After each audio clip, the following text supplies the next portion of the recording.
कभी तुमने ये सोचा है कि तुम जिस लड़की को एक गरीब अनाथ समझकर हर दिन उस पर चिल्लाते हो, उस पर अपना गुस्सा निकालते हो, वो एक्चुअली टोक्यो के सबसे खतरनाक और इलीट अंडरग्राउंड खानदान की हिडन प्रिंसेस निकले। हाँ, ये कोई मजाक नहीं है। मैं इस घटिया जिंदगी को एक्सेप्ट ही नहीं कर पा रहा था। इसलिए मैं अपना पूरा गुस्सा हर दिन अपनी बीवी यूना पर निकालता था। मैं तो यूज पैसों के लिए बेचने तक का सोच रहा था, लेकिन मुझे क्या पता था कि पिछली जिंदगी में इसी गलतफहमी की वजह से मैं एक बहुत ही खौफनाक मौत मारा था। जैसे ही उसकी फैमिली ने उसे ढूंढा, उसने मुझे एक दूर पहाड़ी की खाई में फेंकवा दिया ताकि स्वार मुझे जिंदा चबा सके। बिल्कुल भी नहीं। लेकिन दिक्कत यह है कि मैं पिछले कई महीनों से अपनी बीवी पर अपना गुस्सा निकाल चुका हूं। मेरा विलन मीटर पूरी तरह से मैक्स हो चुका है। मैं कमरे में पैनिक होकर इधर उधर चक्कर लगाने लगता हूं।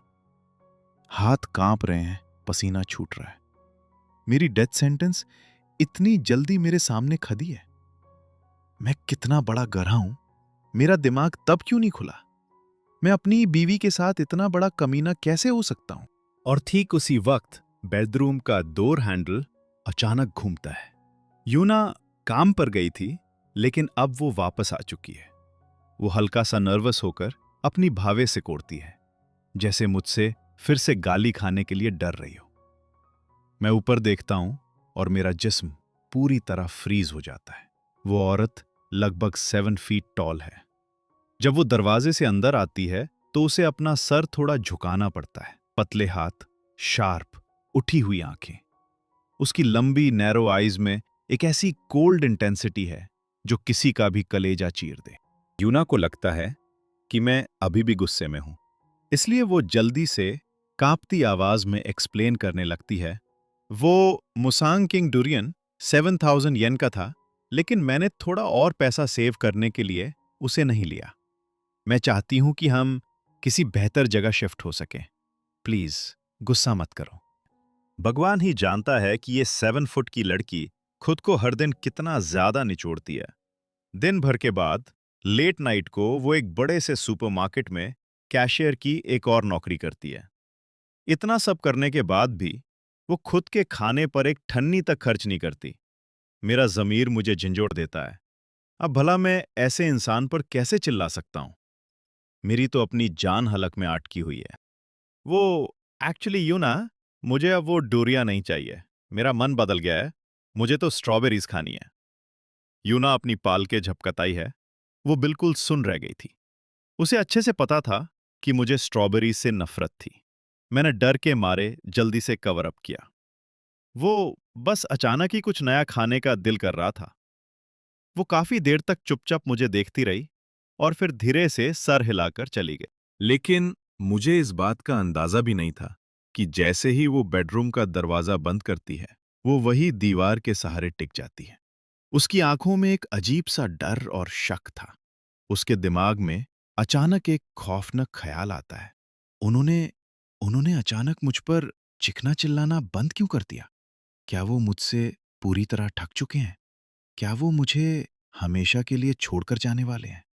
उसकी ये गलतफहमी उसके अंदर एक तूफान बनना देती है। शाम होते होते यूना प्रैक्टिकली पागलों की तरह भागते हुए घर की तरफ लौटती है।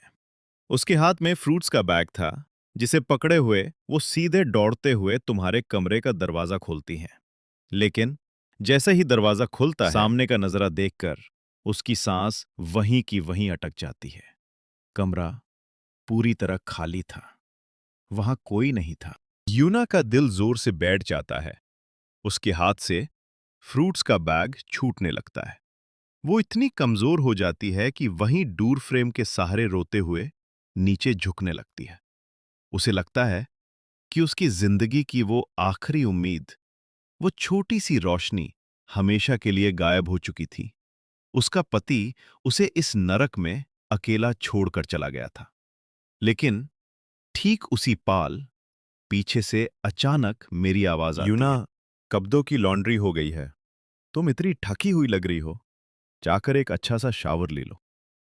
मेरी आवाज सुनते ही यूना का पूरा जिस्म एक झटके में रिजिड हो जाता है। वो बिल्कुल फ्रीज हो जाती है। वो पूरे डिसबिलीफ और हैरानी में पीछे पलटती है। उसकी आंखों में आंसू थे। तुम मुझे छोड़कर गए नहीं? मैं जेन्युइनली अंदर से थोड़ा कंफ्यूज होकर बोलता हूं, भला मैं जाऊं कहां? और वैसे भी आज मैं किसी काम से बाहर नहीं गया था। ये सुनते ही ऐसा लगा जैसे उसके कांधों से हजारों किलो का एक बहुत बड़ा बोझ पल भर में उतर गया हो। उसकी जान में जान आती है। वो धीरे से मुस्कुराकर मुझे कपड़े तांगने में मदद करने के लिए अंदर बुलाती है। लेकिन जैसे ही मैं कमरे के अंदर मुड़ता हूं, मेरी नजर टेबल पर पड़ती है और मेरे पैरों ताले जमीन निकल जाती हैं। वहां टेबल पर एक मैसिव दुनिया और उसके ठीक बगल में चमकती हुई लाल स्ट्रॉबेरीज का बॉक्स रखा हुआ था। उस पर लगा हुआ ब्रांड न्यू लेबल और प्राइस टैग साफ चमक रहा था। पूरे 7,000 येन। वही 7,000 येन वाला महंगा मुसंकिंग डुरियान। मेरा दम घुटने लगता है। यूना, वो इस वक्त इतनी ज्यादा ब्रोक है, इस सस्ते और गंदे बेसमेंट अपार्टमेंट में रह रही है, फिर भी सिर्फ मेरे एक बार बोलने पर उसने अपनी परवाह किए बिना मेरे लिए इतना एक्सपेंसिव फ्रूट खरीद लिया। मैं अनजाने में अपने गले के ठूक को निगलता हूं। मेरा गला सूख रहा था। मैं कपकपाती आवाज में बोलता हूं, यूना, हमने हमने पहले ही तय किया था ना कि अगर तुम सिर्फ स्ट्रॉबेरीज लाओगी तो इस महीने का रेंट मैनेज हो पाएगा। हम रेंट स्किप नहीं करेंगे। फिर तुम दोनों क्यों उठा लाए? लेकिन यूना के चेहरे पर एक अजीब सा सुकून था। वो बिल्कुल शांत होकर ऐसे बोलती है जैसे कोई बड़ी बात हुई ही नहीं। कोई बात नहीं, मैं कल से रोज 2 घंटे और एक्स्ट्रा काम कर लूंगी। यूना की ये बात सुनते ही मेरा पेट अंदर से बिल्कुल बैठ जाता है। मेरा दिल जैसे रुकने लगता है। मुझे अचानक याद आता है कि कल रात मेरी बेहुदा चिल्लाहट, गुस्से और बदतमीजी की वजह से उसे पहले ही 2 घंटे काम नींद मिली थी। उसका जिस्म पहले ही ठकन से टूट रहा था। और आज आज वो सिर्फ एक दुनिया के लिए खुद को और ज्यादा ग्राइंड करेगी। इस घटिया नरक में सिर्फ मेरी एक लल्लच की वजह से अपने जिस्म को और ज्यादा निचो देगी। मैं तुरंत टेबल की तरफ लपकता हूं। वहां से वो मैसिव डुरियन उठाता हूं और पागलों की तरह वापस उसी फ्रूट स्टॉल की तरफ भागता हूं। मैं हाँफते हुए वहां पहुंचता हूं और उस फ्रूट वेंडर के सामने हाथ जोड़कर बहुत रिक्वेस्ट करता हूं, भैया, मेरी बीवी ने अभी अभी ये खरीदा था, क्या मैं इसे रिटर्न कर सकता हूं? सच में हमारा इस महीने का रेंट नहीं निकल पाएगा। हम सड़क पर आ जाएंगे। प्लीज भैया, इसे वापस ले लीजिए। बहुत देर तक गिड़गिड़ाने और रिक्वेस्ट करने के बाद वो वेंडर आखिरकार मान जाता है और थोड़ा पैसा काटकर मुझे 5,500 येन वापस दे देता है। वो कैश अपने हाथ में मजबूती से पकड़कर मैं वापस लौट रहा होता हूं, तभी मेरी नजर एक आर्ट सप्लाई स्टोर पर पड़ती है और अचानक मेरे दिमाग में एक धमाकेदार आइडिया आता है। मैं मैं आर्ट स्कूल गया था। मेरे पास ड्राइंग की कमल की स्किल्स हैं। मैं यहाँ के पेडेस्ट्रियन ब्रिज पर बैठकर आते जाते लोगों के पोर्ट्रेट स्केचेस बेच सकता हूँ। मुझे जितना जल्दी हो सके इस गंदे बेसमेंट से निकालना होगा, पैसा कमाना होगा ताकि यूना को इतनी मेहनत न करनी पड़े। और यूना को छोड़ने का ख्याल, वो तो मेरे दिमाग में भूल कर भी नहीं आ सकता, क्योंकि इस फीमेल लीड को अबैंडन करना यानी धोखा देना सीधे सीधे मेरी मौत का फरमान होगा। यूना पूरी तरह एग्जॉस्टेड यानी थकी हारी इतनी लेट रात को अपने जिस्म को घसीटते हुए घर लौटती है। लेकिन जैसे ही वो घर का मैं दूर खोलती है, वो सामने देखकर वहीं पर फ्रीज हो जाती है। टेबल पर एक छोटा सा डिम नाइट लैंप जल रहा था और उसकी हल्के पीले रंग की रोशनी के नीचे एक खूबसूरत फूल और एक छोटा सा नोट दबा हुआ रखा था। यूना ने धीरे से अपने कांटते हाथों से उस नोट को उठाया। उस पर लिखा था, तुमने कहा था तुम्हें डुरिया नहीं चाहिए, फिर भी खरीद लाई।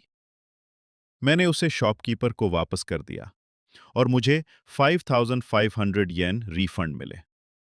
उसमें से थोड़ा पैसा मैंने अपने ड्राइंग बोर्ड पर खर्च किया है और बाकी के सारे पैसे यहीं टेबल पर रखे हैं। दोबारा ऐसे पैसे वेस्ट करने की हिम्मत मत करना। जानबूझकर उस नोट में वही पुराना घमंडी और बॉसी टोन कॉपी करने की कोशिश की थी, ताकि उसे शक ना हो कि मैं बदल गया हूं।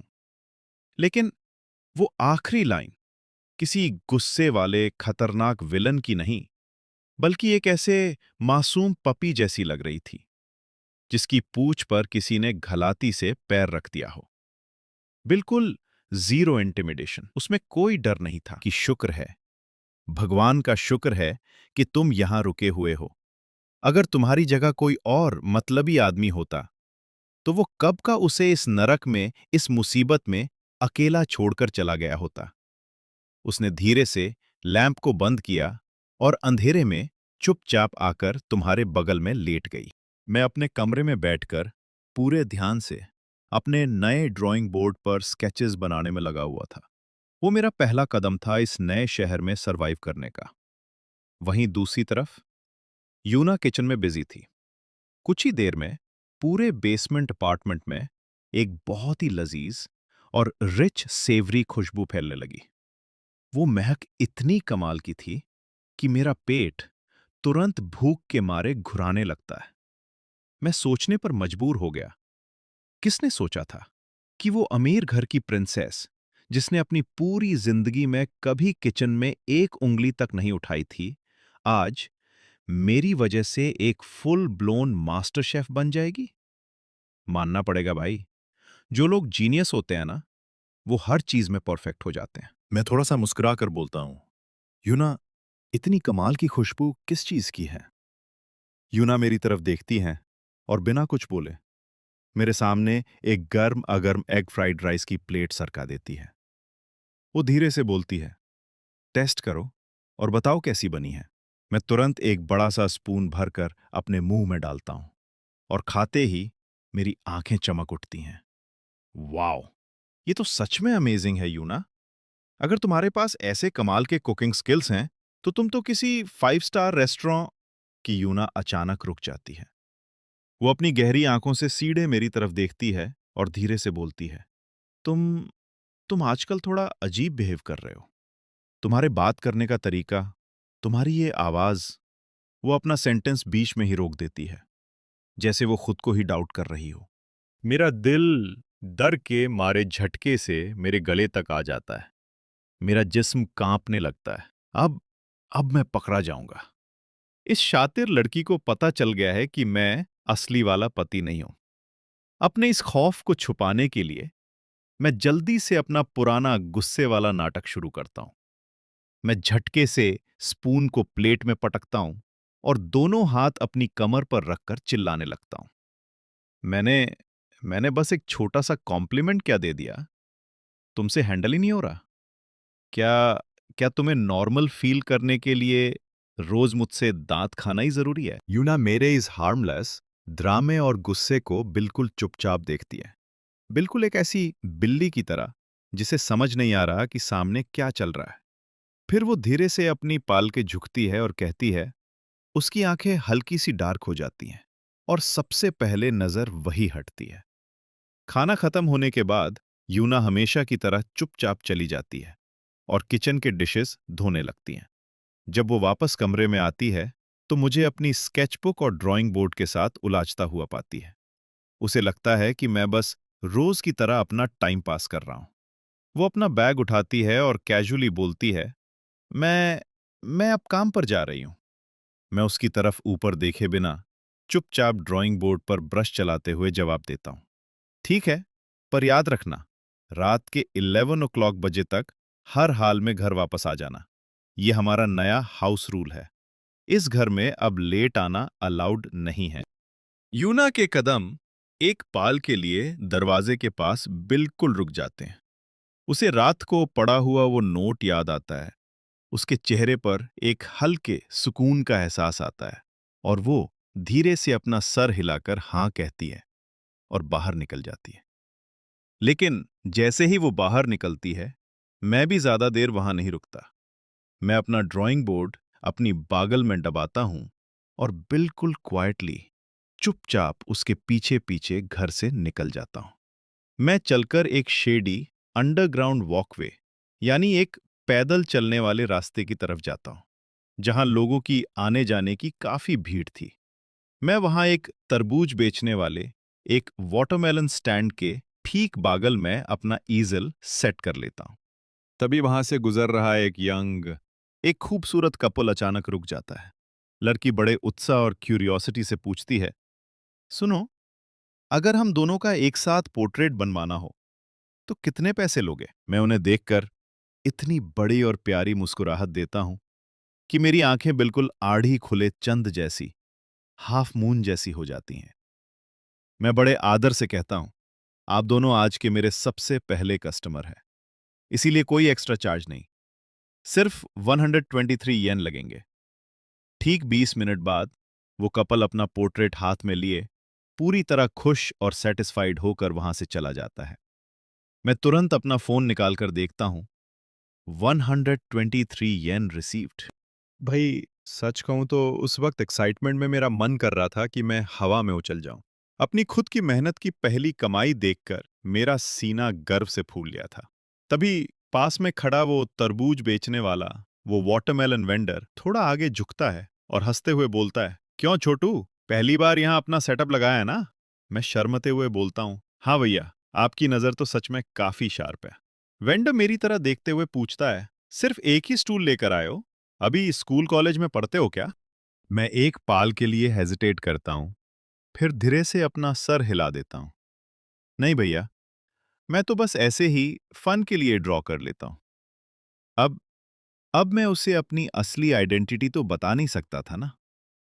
तभी वो वेंडर मेरी ड्राइंग को बहुत गौर से देखता है और उसकी आंखें फटी की फटी रह जाती हैं। वो जेन्युइनली शॉक होकर बोलता है, अरे बाप रे, ये तो बिल्कुल किसी असली फोटोग्राफ जैसी लग रही है। मैं कैजुअली मुस्कुरा देता हूं। सुबह के लगभग 9 o'clock बज चुके थे और अब नौकरी पर जाने वाले लोगों की एक बहुत बड़ी भीड़ उस अंडरग्राउंड रास्ते से गुजरने लगी थी। मेरा ये छोटा सा सेटअप काफी फास्ट था और सस्ता भी, इसीलिए अगले दिन के लिए मुझे 2 एडवांस अपॉइंटमेंट्स भी मिल गए। मैं उन्हें हाँ तो कह देता हूं, पर अंदर ही अंदर डर लग रहा था कि कहीं का लोग आए ही ना। लेकिन ठीक उसी वक्त यूना भी उसी रास्ते से गुजर रही थी और उसकी नजर सीधे मुझ पर पड़ती है। लेकिन अगले ही सेकंड एक शरारती छोटा बच्चा दौड़ते हुए आता है और मेरे हाथ से मेरी सबसे बेहतरीन ड्राइंग झपट्टा मारकर भाग जाता है। मैं चिल्लाता हूं, अरे, अरे सुनो, वो मेरी ड्राइंग है, वापस करो। मैं तुरंत अपनी जगह से खड़ा होता हूं और उसके पीछे दौड़ लगाता हूं। वो लड़का ड्राइंग लिए पूरी स्पीड में भाग रहा था। मैंने ध्यान से देखा, उसकी मां आगे आगे चल रही थी, पर उसका पूरा ध्यान अपने फोन में स्क्रॉल करने में था। वो अपने बच्चे को पूरी तरह इग्नोर कर रही थी। जैसे ही वो लड़का उस पैदल चलने वाले रास्ते के आखिरी कोने तक पहुंचता है, वो जोरदार तरीके से किसी मजबूत दीवार जैसे इंसान से टकरा जाता है। वहां यूना खड़ी थी, एक ठंडी बर्फ की दीवार की तरह, उसका पूरा रास्ता ब्लॉक करके। उसके लाल होंठ धीरे से खुलते हैं और उसकी आवाज बिल्कुल बर्फ जैसी ठंडी और खतरनाक हो जाती है। वो बच्चा डर के मारे कांप उठता है और जोर जोर से रोते हुए चिल्ला पड़ता है, मम्मी, बचाओ मम्मी, यहां एक बहुत बड़ा डायनासोर है, डायनासोर मुझे कच्चा चबा जाएगा। मैं हांफते हुए जैसे ही वहां पहुंचता हूं, मैं उस बच्चे की ये बात सुन लेता हूं। डायनासोर? सच कहूं तो एक छोटे बच्चे की नजर से देख जाए तो इस वक्त गुस्से में खड़ी 7 फुट की यूना सच में किसी गुस्से वाले खतरनाक डायनासोर से कम नहीं लग रही थी। मैं हांफते हुए जब उससे पूछता हूं कि तुम इतनी धूप में यहां क्या कर रही हो, तो पता चलता है कि वो लंच लेने के लिए दूर उस फिश मार्केट तक गई थी। मैं थोड़ा हैरान होकर पूछता हूं, यूना, क्या तुम्हारा वर्क प्लेस यहां पास में ही है? यूना धीरे से अपना सर हिला देती है, ज्यादा दूर नहीं है, बस यहां से घर तक लगभग 3 किलोमीटर की पैदल वॉक है। 3 किलोमीटर? इतनी भीड़ और धूप में वो रोज पैदल चलती है? मेरा दिल बैठ जाता है और मैं तुरंत बोल पड़ता हूं, अगर अगर मैं तुम्हारे लिए एक अच्छी सी बाइसिकल खरीद दूं तो। मेरा ये सेंटेंस पूरा होते ही यूना के चेहरे के सारे एक्सप्रेशंस एक झटके में गायब हो जाते हैं। वो बिल्कुल सुन्न हो जाती हैं। वो बस खड़ी होकर अपनी उन गहरी आंखों से मुझे घुरती रहती है, एक शब्द नहीं बोलती। मैं उसे देखकर तुरंत समझ जाता हूं कि उसके दिमाग में क्या चल रहा है। वही पुरानी लाइन कि किसी महंगी गाड़ी में बैठकर रोना बाइसिकल पर बैठकर मुस्कुराने से कहीं बेहतर होता है। उसे लगता है मैं उसकी औकात दिखा रहा हूं। अगले ही पल वो झटके से अपनी बुक टेबल पर पटकती है, खड़ी होती है और बिना कुछ बोले लाइट बंद कर देती है। पूरा कमरा पल भर में अंधेरे में डूब जाता है। मैं अंधेरे में धीरे से पूछता हूं, यूना, तुमने मेरी बात का जवाब नहीं दिया। अंधेरे में से यूना की आवाज आती है, जो बिल्कुल बर्फ जैसी ठंडी और काटने वाली थी। कल मैं खुद बाइसिकल पसंद करने में तुम्हारी हेल्प करूंगी। मैं थोड़ा सा कवर अप करते हुए बोलता हूं, पर कल तो रेंट देना है ना। रेंट देने के बाद मैं कुछ और नए ड्राइंग्स बनाऊंगा और इस महीने हर हाल में तुम्हारे लिए बाइसिकल खरीद दूं। लेकिन वो बिल्कुल फ्लैट, बिना किसी इमोशन के सिर्फ इतना कहती है, जरूरत नहीं है, सो जाओ। अगले दिन सच में मेरे पास एक सस्ती बाइसिकल तक खरीदने के पैसे नहीं बचे थे। फिर भी मैं बिना हार माने अपना ड्राइंग बोर्ड अपनी पीठ पर टंगता हूं और बाहर निकल पड़ता हूं। पूरी सुबह मेहनत और ग्राइंड करने के बाद आज काफी अच्छी कमाई हो जाती है। मैं खुश होकर अपना सामान पैक करने ही वाला होता हूं कि अचानक मेरे सामने एक बेहद खूबसूरत लड़की आकर खड़ी हो जाती है। उसके बाल हल्के गुलाबी रंग के, यानी पिंक डाइड थे। वो पिंक बालों वाली लड़की मुस्कुराती है और अपना सर हिलाकर कहती है, तो फिर ठीक है, कल मैं तुम्हारी सबसे पहली कस्टमर बनूंगी। बाय द वे, मेरा नाम आन्या है। मैं पास वाले central academy of fine arts में जूनियर हूं। मेरा जबड़ा जैसे जमीन पर गिर जाता है। मैं पूरे हैरानी से बोलता हूं, तुम सेंट्रल एकेडमी में पढ़ती हो, जो इस शहर का सबसे बड़ा आर्ट कॉलेज है? फिर तुम मेरे जैसे स्ट्रीट आर्टिस्ट के पास क्यों आई हो? आन्या मुझे देखकर हल्की सी आंख मारती है, एक प्यारा सा विंक देती है। उसकी आवाज इतनी सॉफ्ट थी कि कोई भी पत्थर दिल पिघल जाए। वो बोलती है, क्योंकि मुझे तुम्हारा ड्राइंग स्टाइल बहुत यूनिक और पसंद आया। वो ना सिर्फ मुझे इतना बड़ा कॉम्प्लीमेंट देती है, बल्कि आगे बढ़कर मेरा ड्राइंग बोर्ड पैक करने में मेरी हेल्प भी करने लगती है। इतने बड़े टॉप आर्ट्स कॉलेज की स्टूडेंट से ऐसी तारीफ सुनकर मैं अंदर से जेन्युइनली बहुत खुश हो जाता हूँ।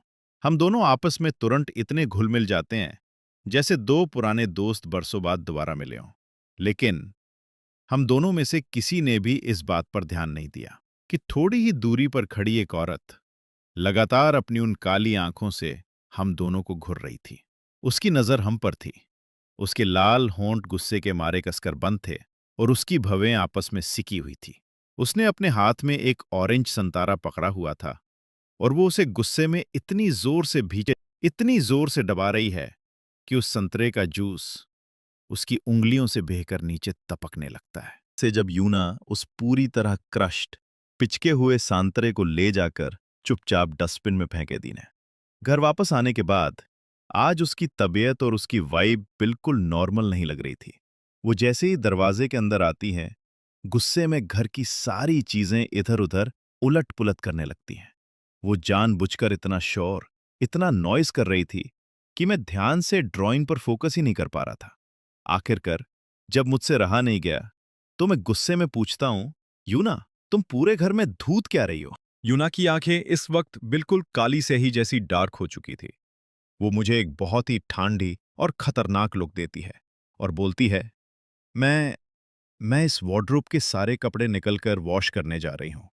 कहीं इनमें कोई मोद ना लग जाए, कहीं ये खराब ना हो जाए। लेकिन वो मुश्किल से बाथरूम में गई ही होती है कि वहां से अचानक जोर से आवाज लगाती है, अवीन, सुनो। अब अब मेरा पेशेंस पूरी तरह खत्म हो चुका था। मैं चिढ़ते हुए चिल्लाता हूं, अब क्या हुआ मिस यूना? लेकिन यूना बाथरूम से बाहर आकर बिना एक शब्द बोले वापस बेड पर चढ़ जाती है और मुंह फुलाकर बस पढ़ने का नाटक करने लगती है। मैं उसकी इस हरकत से पूरी तरह इरिटेट हो जाता हूं।